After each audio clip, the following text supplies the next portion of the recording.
നിത്യസഹായ മാതാവ് എന്ന ഒരു ചിത്രം. 4 വ്യക്തികളാണ് ചിത്രത്തിലുള്ളത്. പരിശുദ്ധ അമ്മ, ഉണ്ണിയേശു, ഗബ്രിയേൽ മാലാഖ, മിഖായേൽ മാലാഖ. ഈശോ ഇങ്ങനെ കാൽപാദത്തിൽ നിന്ന് ചെരുപ്പ് ഏതാണ്ട് അഴിഞ്ഞ രീതിയിൽ നെഞ്ചോട് ചേർന്ന് പേടിച്ച് ഭയന്ന് നിൽക്കുന്ന ഒരു ഭാവം. പരിശുദ്ധ അമ്മ ഈശോയെ ഇങ്ങനെ നെഞ്ചോട് ചേർത്ത് പിടിച്ചിട്ടുണ്ട്. എല്ലാവരും പരിശുദ്ധ അമ്മയിലേക്ക് നോക്കുമ്പോൾ അമ്മ പറയുന്നു, എന്നിലേക്കല്ല നോക്കേണ്ടത്, എന്നിലേക്കല്ല നിന്റെ ശ്രദ്ധ തിരിയേണ്ടത്, മറിച്ച് എൻ്റെ മകനായ ഈശോയിലേക്കാണ്. നീർപ്പഞ്ഞി, വിനാഗിരി, കുന്തം, കുരിശ്, ആണികൾ. ഇത് കണ്ടിട്ട് തെല്ലൊരു ഭയത്തോടെ ഓടി അമ്മയുടെ അടുക്കിലേക്ക് വരിക. കാലിൽ നിന്ന് ചെരുപ്പ് താഴേക്ക് പോകുന്നുണ്ട്. അത് ഒരു പ്രതീകാത്മകമാണ്. പരിശുദ്ധ അമ്മയുടെ നെഞ്ചോട് ചേർന്ന് നിൽക്കുന്ന ഉണ്ണീശോയിൽ ദൈവീകതയും മാനുഷികതയും ഉണ്ട് എന്നതിൻ്റെ ഒരു പ്രതീകം. നെപ്പോളിയന്റെ പടയോട്ടത്തിൽ ഈ ദൈവാലയവും അതിൻ്റെ പരിസരവും ഒക്കെ പൂർണ്ണമായിട്ട് നശിപ്പിക്കപ്പെടുകയും ഈ ചിത്രം അപ്രത്യക്ഷമാകുകയും ചെയ്തു. 60 വർഷങ്ങൾക്ക് ശേഷം അന്നത്തെ പരിശുദ്ധ പിതാവായ 9-ാം ലിയോ പാപ്പ ഈ ചിത്രം വീണ്ടെടുക്കുകയും വിശുദ്ധ അൽഫോൺസ് ലിഗൂരിയുടെ ദൈവാലയത്തിൽ ഇത് സ്ഥാപിക്കുകയും ചെയ്തു. ഈശോ മിശിഹായിക്കും സ്തുതിയായിരിക്കട്ടെ. പ്രിയമുള്ളവരെ, നിത്യസഹായ മാതാവിനെ പറ്റിയാണ് നാം ഇന്ന് ധ്യാനിക്കുന്നത്. ഈ നിത്യസഹായ മാതാവ് ലോകത്തിൻ്റെ ഏതോ ഒരിടത്ത് പ്രത്യക്ഷപ്പെട്ടതുകൊണ്ട് ഉത്ഭവിച്ച ഒരു മരിയ ഭക്തിയാണ് എന്ന് ചിന്തിക്കേണ്ട. മറിച്ച് ഇതിൻ്റെ ഉത്ഭവം 15-ാം നൂറ്റാണ്ടിൻ്റെ ആരംഭത്തിൽ ഗ്രീസിലെ ക്രീറ്റ് എന്ന സ്ഥലത്ത് ഒരു ചിത്രകാരൻ നിർമ്മിച്ച ബൈസന്റൈൻ ശൈലിയിലുള്ള ഒരു ഐക്കണാണ്. ഈ ബൈസന്റൈൻ ശൈലിയിലുള്ള ഐക്കണിൻ്റെ പ്രത്യേകത എന്ന് പറയുന്നത് എഴുത്തും വായനയും അറിയാത്തവരിലേക്ക് ചില കാര്യങ്ങൾ കലാകാരൻ വളരെ തന്മയത്വത്തോടുകൂടി അവതരിപ്പിക്കുന്ന ഒരു ശൈലിയാണ്. അങ്ങനെ ഈ ഒരു ശൈലിയിൽ നിർമ്മിക്കപ്പെട്ട ഒരു ഐക്കണാണ് പരിശുദ്ധ അമ്മയുടെ നിത്യസഹായ മാതാവ് എന്ന ഒരു ചിത്രം.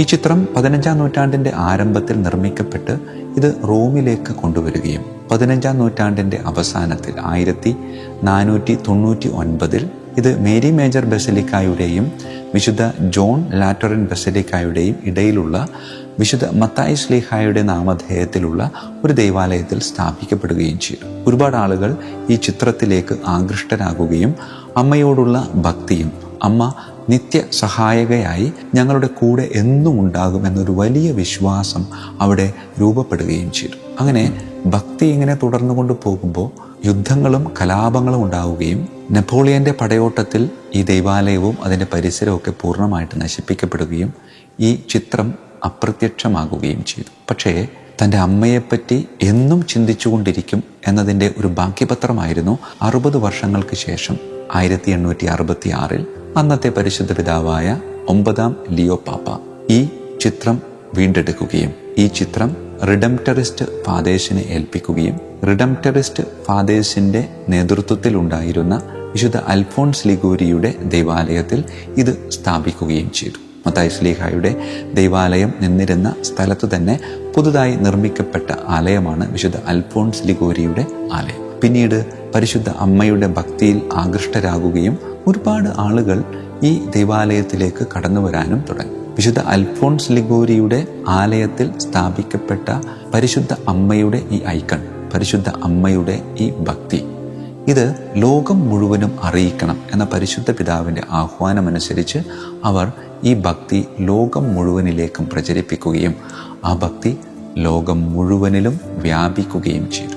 പരിശുദ്ധ അമ്മയുടെ ഈ നിത്യസഹായ മാതാവിൻ്റെ ചിത്രം കാണാത്തവർ ആരെങ്കിലും ഉണ്ടാവും. ആ ചിത്രം കണ്ടിട്ടുണ്ടാവും. ആ ചിത്രം കണ്ട് അത്ഭുതത്തോടുകൂടി ആ ചിത്രത്തെ നോക്കിയിട്ടുണ്ടാകും. ഒരുപാട് സംശയങ്ങൾ ആ ചിത്രവുമായിട്ട് നമ്മുടെ ഉള്ളിലേക്കൊക്കെ കടന്നു വന്നിട്ടുണ്ടാകും. പ്രിയമുള്ളവരെ, ആ ചിത്രത്തെപ്പറ്റി ചെറിയൊരു ചിന്ത പകർന്നു നൽകുകയാണ്. 4 വ്യക്തികളാണ് ആ ചിത്രത്തിലുള്ളത്. പരിശുദ്ധ അമ്മ, ഉണ്ണിയേശു, ഗബ്രിയേൽ മാലാഖ, മിഖായേൽ മാലാഖ. ഈ പരിശുദ്ധ അമ്മയുടെ ഈ ചിത്രത്തിൽ ഒരുപാട് ഗ്രീക്ക് അക്ഷരങ്ങളുണ്ട്. ആ ഗ്രീക്ക് അക്ഷരങ്ങളൊക്കെ വേറെ ഒന്നുമല്ല, ആ ചിത്രത്തിലുള്ള ഓരോ വ്യക്തികളുടെയും പേരിനെ സൂചിപ്പിക്കുന്ന ചില അക്ഷരങ്ങളാണ്. പ്രിയമുള്ളവരെ, പരിശുദ്ധ അമ്മയുടെ ചിത്രം, ആ അമ്മയുടെ ചിത്രത്തിൽ ഈശോ ഇങ്ങനെ കാൽപാദത്തിൽ നിന്ന് ചെരുപ്പ് ഏതാണ്ട് അഴിഞ്ഞ രീതിയിൽ നെഞ്ചോട് ചേർന്ന് പേടിച്ച് ഭയന്ന് നിൽക്കുന്ന ഒരു ഭാവം. പരിശുദ്ധ അമ്മ ഈശോയെ ഇങ്ങനെ നെഞ്ചോട് ചേർത്ത് പിടിച്ചിട്ടുണ്ട്. പരിശുദ്ധ അമ്മയുടെ വലത് കരത്തിൽ ഉണ്ണീശോ 2 കൈകളും ഇങ്ങനെ ചേർത്ത് വെച്ചിട്ടുണ്ട്. 2 കൈകളും ഇങ്ങനെ ചേർത്ത് പിടിക്കുമ്പോഴും പരിശുദ്ധ അമ്മ തൻ്റെ കൈ കൊണ്ട് ഉണ്ണീശോയുടെ കരം ചേർത്ത് ഇങ്ങനെ പിടിച്ചിട്ടില്ല, മറിച്ച് കൈ ഇങ്ങനെ നിവൃത്തിയാ വെച്ചിരിക്കുന്നു. നിവർത്തി വെച്ചുകൊണ്ട് കാണിക്കുന്ന ഒരു ഭാവം എന്ന് പറയുന്നത്, എല്ലാവരും പരിശുദ്ധ അമ്മയിലേക്ക് നോക്കുമ്പോൾ അമ്മ പറയുന്നു, എന്നിലേക്കല്ല നോക്കേണ്ടത്, എന്നിലേക്കല്ല നിന്റെ ശ്രദ്ധ തിരിയേണ്ടത്, മറിച്ച് എൻ്റെ മകനായ ഈശോയിലേക്കാണ്. ഞാൻ സഹരക്ഷക മാത്രമാണ്. അതുകൊണ്ടാണ് പരിശുദ്ധ അമ്മയുടെ ശിരോവസ്ത്രത്തിൽ 2 നക്ഷത്രങ്ങളുണ്ട്. ഒന്ന് ബത്ലഹേമിൽ ഉദിച്ച നക്ഷത്രത്തിൻ്റെ ഒരു പ്രതീകം, മറ്റൊന്ന് ഒരു കുരിശാകൃതിയിലൊരു നക്ഷത്രമുണ്ട്. ഞാൻ എൻ്റെ മകനായ ഉണ്ണീശോയോടുകൂടെ സഹരക്ഷകയായി നിങ്ങളുടെ കൂടെ ഉണ്ടാകും. ഞാൻ സഹരക്ഷക മാത്രമാണ് എന്നൊരു ഓർമ്മപ്പെടുത്തൽ. പ്രിയമുള്ളവരെ, ഇരുവശങ്ങളിലുമുള്ള ഗബ്രിയേൽ മാലാഖയും മിഖായേൽ മാലാഖയും അവരുടെ കൈകളിലുള്ള പീഡാസഹനത്തെ സൂചിപ്പിക്കുന്ന ചില കാര്യങ്ങളുണ്ട്.